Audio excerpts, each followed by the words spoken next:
All right, guys. So as we have talked a lot about Will Howard's comments at media availability today, and real quick before I forgot about this, when Quinshawn Judkins, who I think people are already a little suspect of him leaving Ole Miss, and there were whispers about him and his teammates and all this, when he was asked, why Ohio State? The funniest answer he could have given is the one that he gave. Quinshawn Judkins was quoted as saying, "Why not Ohio State?" It's Yeah, just the I saw. most. That was just so damn funny. Of like, instead of being like, and he went on to talk about like the reputation of Ohio State with running backs, like the legacies of like Ezekiel Elliott and other great running backs. There were other things he said, but then when he just kind of went, but man, like, why not Ohio State? I just thought that is the funniest Well, possible answer, and I applaud Quinshawn Judkins. I might have to get a 4X Quinshawn Judkins Buckeyes uniform this fall. That's how much I like that answer. well, let's be honest. I would imagine it's probably not the. I would imagine playing for Lane Kiffin can kind of wear on you. I mean, come on, the guy's kind of well, for lack of a better word, the guy can be kind of a dick. So What? No, Lane Kiffin, sweet Christian boy, Lane Oh Kiffin. man! So I made fun of this on air today. There is a part of me that if any one of these guys came out, okay, Will Howard, Quinshad Judkins, Caleb Downs, why Ohio State, and they just did the money signs, like I would just respect it because that Johnny is like Manziel. not enough guys just go, well, I compared all the offers. I looked at my opportunity and realized I was about to make an ass load of money, and that's why I'm here. Judkins is interesting. Like money is probably part of it for sure, but Judkins is also interesting because like Will Howard, the scenario for him was he watches Kyle McCord transfer. Okay, he's going off to Syracuse, whatever. There's an opportunity here for they're looking for a starter, so it could be me. With Quinshawn, And he's he's coming. got the kid at Kansas State nipping at his heels, the Right, young quarterback right. they've been developing there. Right, exactly. So this is an opportunity to like be the starter somewhere and take that role completely. Quinshawn Judkins is coming in like he I guess he didn't know at the time if Travion Henderson was going to stay, but he had to at least know that was a possibility. And so yeah, like the money talks, that's probably part of it. But I'm just kind of like he has to at least recognize he's going to go from Ole Miss, where he was the guy, he was the main back, and probably now accept a reduced role and be okay with that, knowing that like this is his last year to kind of make an impression before he goes off to the NFL potentially. So I think that's certainly, yeah, the money's certainly part of it, but there is, I think, some level of unselfishness there if he had to at least scan that situation and understand like, there's other motivations too. Like you can win a national championship, the team's loaded, it's one of the better programs in the country and whatnot. But just the idea that he probably had to kind of come to grips with the fact that it's not just going to be him, and he was okay with that. And we know Travion's okay with that because he said before, like he thinks that helps prolong his career. He's had injury issues already, so it's not a problem for him. But for him to kind of take that back seat too, I think is pretty telling. Yeah, the one question we'll have to get into at some point this year is how do you share the ball with two great running backs, four guys who could be number one receivers or number two receivers at most programs in the country, and a quarterback who's a dual threat quarterback, who has mobility to him. So I think that'll be an interesting question this year. I think a side conversation or a growth conversation off of that. What kind of growth we talking about here, Kemosabe? I love a good growth conversation. Oh man, Got me that growing. kind of growth. Not that kind of growth.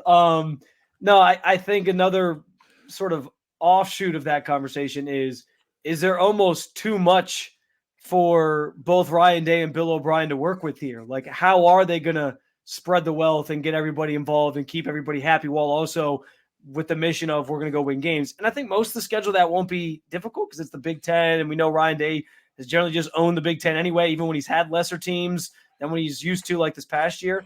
But I think that's an interesting conversation as well. But yeah, how they utilize those guys will be fascinating. It's certainly something we have plenty of time to talk about this offseason. Can't wait for a good growth conversation with you about Ohio State Buckeyes. We'll have to get whoever the plaster caster is these days. We'll have to get them involved in the conversation. Good at I'm so good at when I'm looking for a word, I always pick the wrong one every time. You don't understand. My job is to talk for a living. They pay me at least. So's mine. At least, but my point is, like, the stakes for me when I'm on a live, like, this is taped. Okay, sorry for anybody, any of the illusion there, but like, we've got a little bit of the pressure's not the same thing as when the FCC could be listening and you're That's searching true. for a word and everybody in the room is looking at you and you're not finding that word. Whatever word you go to is going to be like 12% of the word you were looking for. Oh my God. People will never know that pressure. It's the only potential trap of the job. I mean, I was just going to say, I started this segment calling Lane Kiffin a D, and I didn't have to worry about it. So, well, that one's true though. And I think we should be able, actually, there are radio stations that get to use the word dick on air. And I'm like 75% jealous of them. But what you should do? This is like real down the 92 through the fan path, but you should, if you really want to use that word, you should just start saying, well, so-and-so is a Dick and Dayton. Then you get away with it every time, because it's a name. When we used to talk about Nick Foles and his... And by the way, I don't know if Dick and Dayton listens to this podcast, but that's not a shot at Dick and Dayton. We're just using your name. I'm just saying your name fits. It's like when the people throw out like the shit talking mushrooms so that they can say the word shit. Essentially, it's the same thing. Yeah. Oh, wow! Spoiler alert! Gosh, I'm gonna let everybody know the magic of radio. I also like the idea of. I totally lost what I was going to say. I had a great line. It was one of the best lines. I'm sorry. And now, nope, it's not you. My brain literally stopped working in real time. But we were just. We just played some Will Howard audio talking about the idea of a competition. And one of the other big quotes to come out of today's Mediavility, other than why not Ohio State, was Will Howard talking about Jeremiah Smith and that kind of first exposure, getting to know Jeremiah. Dude, he's a dude, man. I haven't gotten to talk to him that much yet, just because we've been in different groups lifting and stuff. But, man, he's a specimen. I mean, that dude is a freak show when it comes to physical. I mean, he is – I'm excited to see him out on the field in live action. It'll be fun. And the thing that's impressed me the most about especially the receiver room is how driven they are and how much they want to work. I don't have to go out there and beg these guys to go catch. I mean, they're already out here catching on the jugs when I come out to throw. It's like they're incredibly hardworking just all across the room. I mean, we got – dudes like Carnell and Brandon Ennis and obviously Emeka and all those guys. Like, I mean, that's just tip of the iceberg. Like, there is so much talent in that room, and being able to throw to guys like that makes my job a lot easier. Dude. So, one, the way he described Jeremiah Smith, in hearing him, he's a dude, he's a specimen. I think you and I can both agree. I will never and have never, won't ever put in the work to ever be called a specimen. But I was a little jealous of Jeremiah Smith. Like that is straight up a bromance right there. And I got to say, like, I do think, we mentioned the numbers issue in Columbus.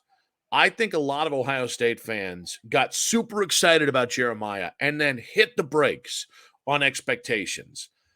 That's a kid I'm not doing it for. I'm not putting a limitation on that kid.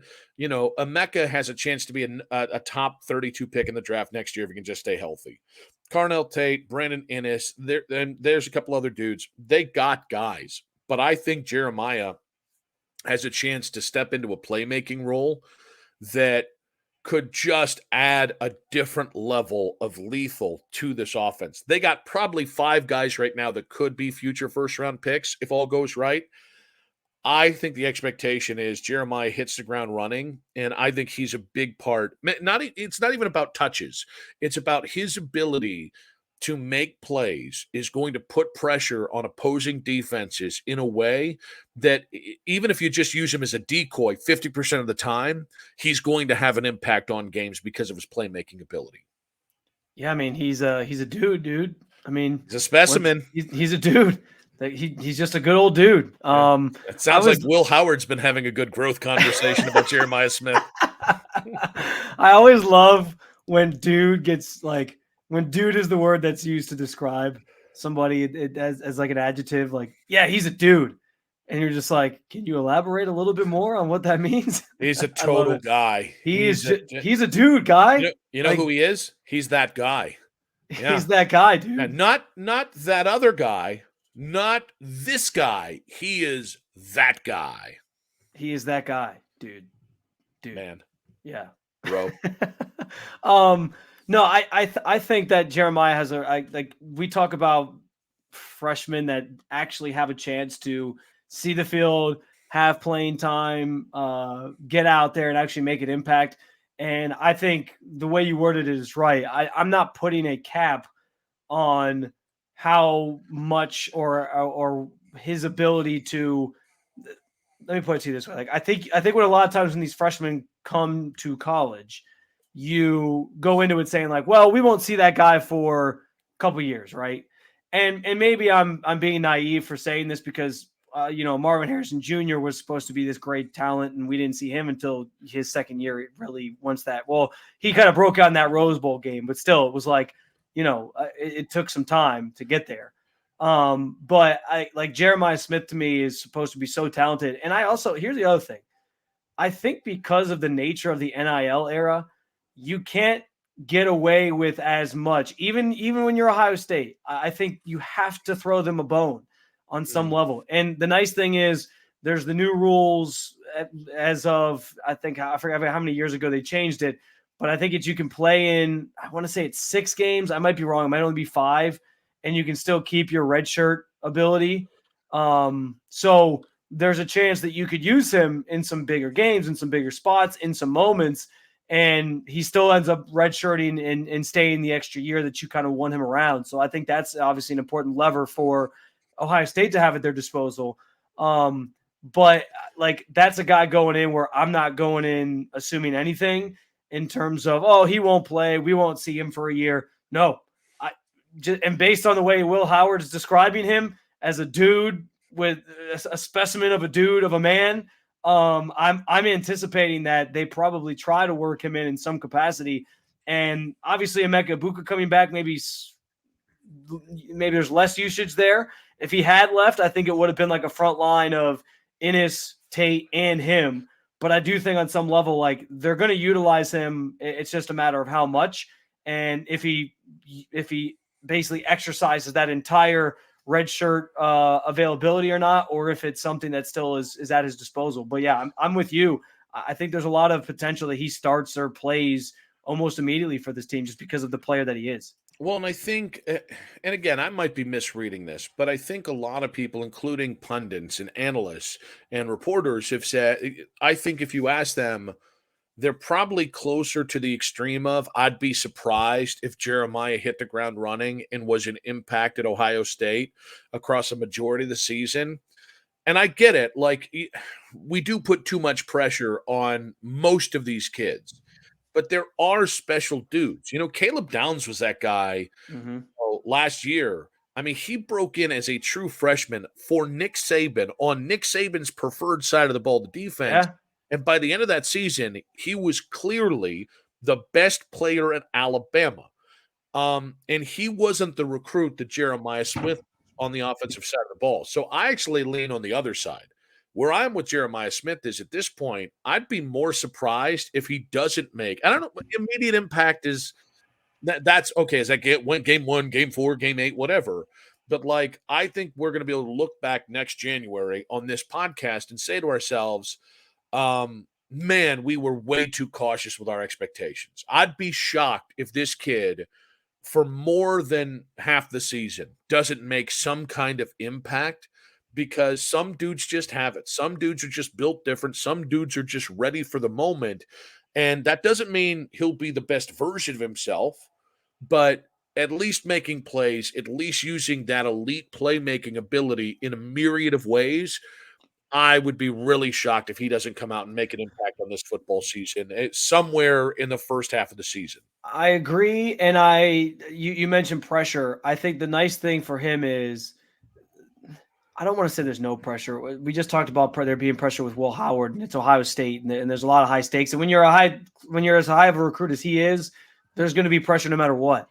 But because he's coming to a program that is just pumping out year after year, great wide receiver after great wide receiver. I mean, you look around the NFL right now, and you can find probably 5 receivers that are in or borderline at least top 20.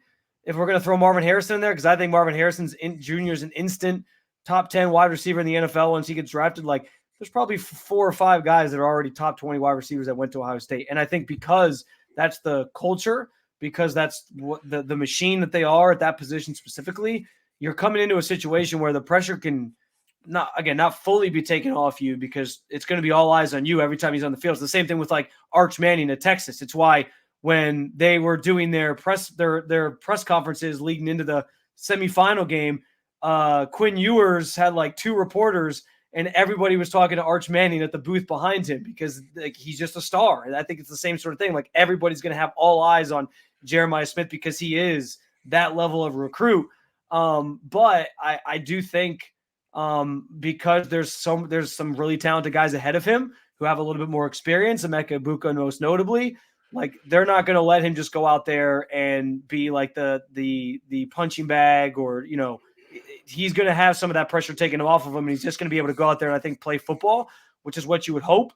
And I think that'll also allow him to get in there early and make some plays and see what he can do, so that maybe down the stretch of the season, if you really need him to make a big play for you, or he does get more involved, that he will. So I'm right there with you. I think, and I do think your way of looking at it of what will we be saying about him next year is kind of a good perspective to have, because I think going in, it's easy to say, oh, he won't play. But I think a year from now, agreed, we'll be sitting here saying, man, how about the year that Jeremiah Smith had? I can't wait to see more of him as a more frontline guy even next year. All right, guys, where do you lean? Do you lean more in Jeremiah Smith is not going to have a big impact next year, or that he will? I think it's a lot more likely that he will, as you and I have kind of talked about here. Leave your answer in the comments there on 92.3 The Fans YouTube channel, or at Nick Wilson Says, or at Spencito_ on social media, including X. But when we come back, we're finally doing what Michigan fans have been accusing us of doing with the Michigan Panic Meter. Usually, the Michigan Panic Meter is assessing our panic about the state of Ohio State and Michigan's rivalry. Now, we have to get to Michigan's panic, which apparently came out of nowhere over the last week. That's next. But first, a word from our sponsors.